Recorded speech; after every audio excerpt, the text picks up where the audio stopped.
TV appearances on the Big C and the West Wing and on the big screen in A Time to Kill and Love and Other Drugs.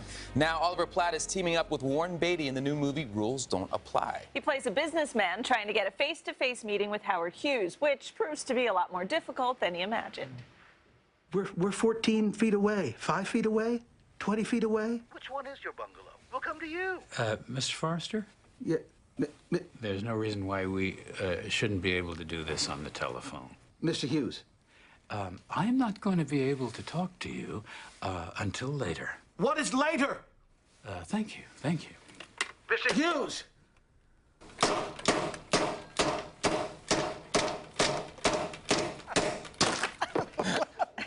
See, Oliver Platt, how many phones were built well? How many takes did that take? Very well-built phones in those days. Thank God. I think it was 12 hits it took to just crack that thing. That's a great scene. Unfortunately, there was only one phone. Oh. But the prop master very kindly came in, you know, with a tight smile and tape after every take, you know. Was that planned? Was that part of the script? Was it planned? Not really planned, but that's what's so much fun about working with Warren is that, you know, he does shoot and shoot and shoot, but it's not for the reason everybody thinks it is. It's because he gets totally, you know, he understands and appreciates the sort of fluidity of the medium, and he gets turned on by what people are doing, and you sort of try and top each other. As an actor, when you have a moment like that, that it was kind of like an improv moment and just spur the moment thing, and it resonated with people, do you try and recreate that on the next take, or is every take completely independent of well, each other? If you stumble upon something like that, then, you know, the filmmaker decides, you know what, we're going to do that. So then you start to try and match that a little bit. Yeah. But like I say, it became challenged with the lack of phones.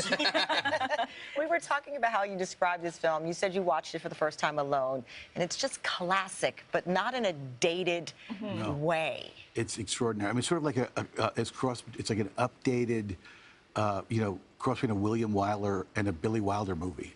You know, and Warren's movies are remarkable like that, and especially his quote-unquote comedies, because underneath that sort of jaunty, sly surface, there's just serious storytelling going on and serious themes being explored, and I think it's extraordinarily romantic.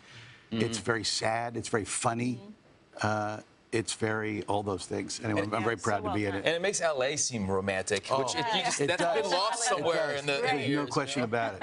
And yeah, and Warren, you know, has Warren's LA. I mean, that's a lot of what's Warren's LA from his, you know, from his youth. Right. And the last time he wrote, produced, directed, starred in a film was Bulworth back in 1998, which you happened to star in. Did you kind of keep in touch, and did you have to audition for this role, or did he just say, here you go? We were, to work with Warren, I mean, I had a marvelous experience with Warren on Bulworth. I mean, and we became great friends. I mean, he tends to invite people into his process, the ones that he works with, in a very, very personal way.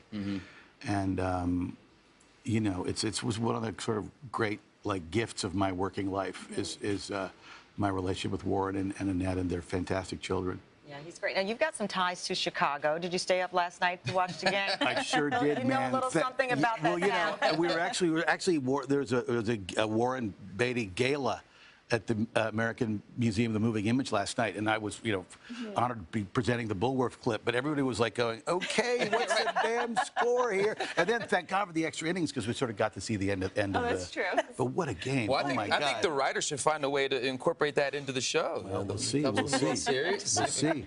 I think that's perfect. Well, this film is just delicious. It is so good, and congratulations on it. Yeah, I'm glad you guys like it. I think it's wonderful, too. That's great. And it does touch on kind of old school Hollywood back in the 50s, getting your big break in this business. What was your big break in this business? Oh, golly. Well, you know what? I mean, I had a lot of little breaks. Everybody likes to talk about a big break, but that Cubs fan you saw last night, Bill Murray, he came to see me in an off-Broadway one-act play festival in, you know, in 1986, and told Jonathan Demme about me. And Jonathan Demme had just lost a cast member from Married to the Mob. Oh.